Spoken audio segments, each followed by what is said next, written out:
बहुत बहुत स्वागत है आप लोगों को। मैं हूं दास्तान गो और आज फिर आपके लिए एक नई कहानी लेकर आया हूं। एक नई दास्तान। ये कहानी है श्रुति की।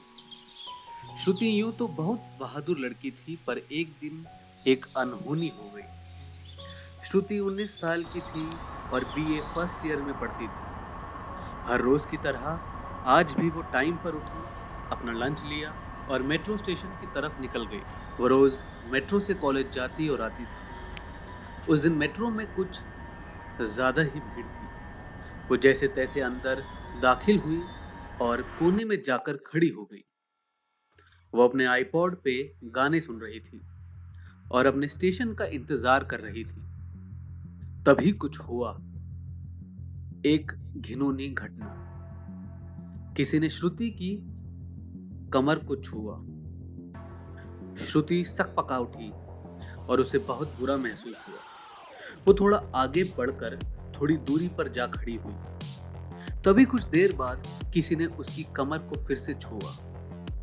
श्रुति को बहुत शर्म आने लगी, बहुत अनसेफ लगने लगा और वो तेजी से मेट्रो का गेट बंद होने से पहले ही झट से बाहर कूद गई। उसे लगा वो कहीं भी सेफ नहीं है। वो हर इंसान के अंदर उस इंसान को देखने लगी जो उसे मेट्रो में गलत जगहों पर छू रहा था। जब वो मेट्रो से एग्जिट कर रही थी, तभी एक क्रेडिट कार्ड बेचने वाला उसके नजदीक आकर उसे अपना कार्ड दिखाने लगा।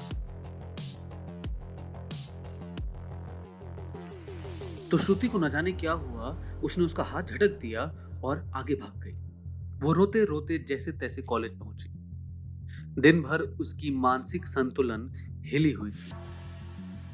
जब उसके दोस्त राघव ने उसके हाथ से कॉपी ली, तो उसे वही वाक्य याद आने लगा। जब उसके प्रोफेसर ने उसे ब्लैक बोर्ड के सामने बुलाया और अपनी थ्योरी को रिपीट करने को कहा, तो वो क्लास छोड़कर भाग गई। ये मानो एक मासूम लड़की जो हाल ही में इस दुनिया में निकली थी कुछ बनने के लिए, परिस्थितियों से जूझने के लिए, वो अपने सफर शुरू होने से पहले ही हार गई।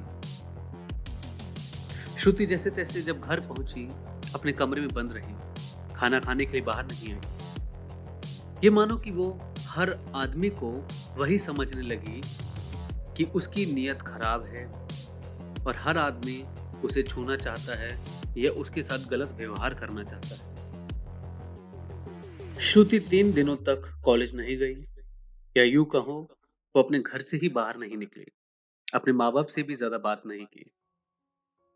तभी उसकी सहेली का फोन आता है। वो पूछती है, श्रुति कहाँ हो, तुम कॉलेज क्यों नहीं आ रही? श्रुति उसे कैसे बताती कि उसके साथ क्या हुआ, क्योंकि ये एक शर्मनाक हादसा था। तो उसकी दोस्त रीना उसके घर ही आ पहुंची। जब वो उसके घर आई, तो श्रुति ने उसे बताया कि क्या क्या हुआ। तब उसकी दोस्त रीना ने उसे कहा कि मेरी दोस्त श्रुति, ये दुनिया इतनी आसान नहीं है जितनी आसान हमारे माँ बापों ने बचपन में हमें बताया था, जो कहानी और किस्से हमें सुनाई थी। वो हमें जिंदगी भर प्रोटेक्ट करते हैं ताकि हम बाहर के इन जानवरों से बचकर रहें या उन लोगों से बचकर रहें जो कि उनके लिए ठीक नहीं है। क्योंकि हर माँ बाप अपने बच्चे को सेफ देखना चाहता है, सेफ रखना चाहता है। शायद इसीलिए वो उन्हें डांटता है और उन पर पाबंदियां लगाता है। तब रीना ने कहा, श्रुति तुम कब तक अपने आप को घर में बंद रखोगी? जिंदगी बहुत लंबी है और अगर तुम यहीं पर हार मान जाओगी तो आगे जिंदगी में क्या करोगी? मैं मानती हूँ गलत हुआ, लेकिन अगली बार मेट्रो में जाना और अगर कोई तुम्हें छुए या परेशान करे, उसी समय स्टैंड लेना और अपने हक के लिए लड़ाई करना। क्योंकि उस मेट्रो पे हक जितना किसी आदमी का है, उतना ही एक औरत का भी है, बल्कि यूं कहो थोड़ा ज्यादा ही है। ये हमारे समाज की रिस्पॉन्सिबिलिटी है कि अपने लोगों को, अपनी महिलाओं को, बच्चों को, बुजुर्गों को एक सेफ एनवायरनमेंट दे। अगर वो ये सेफ एनवायरनमेंट नहीं दे सकते, तो यानी कि हमारी जो सोसाइटी है वो नाकाबिले बर्दाश्त है और अभी भी हम उस अनसिविलाइज्ड जगह पे ही रह रहे हैं जो हम 10,000 साल पहले रहा करते थे, जंगलों में। तब श्रुति को महसूस हुआ कि उसे अपनी परेशानियों से भागना नहीं है, बल्कि उनका सामना करना है बहादुरी के साथ।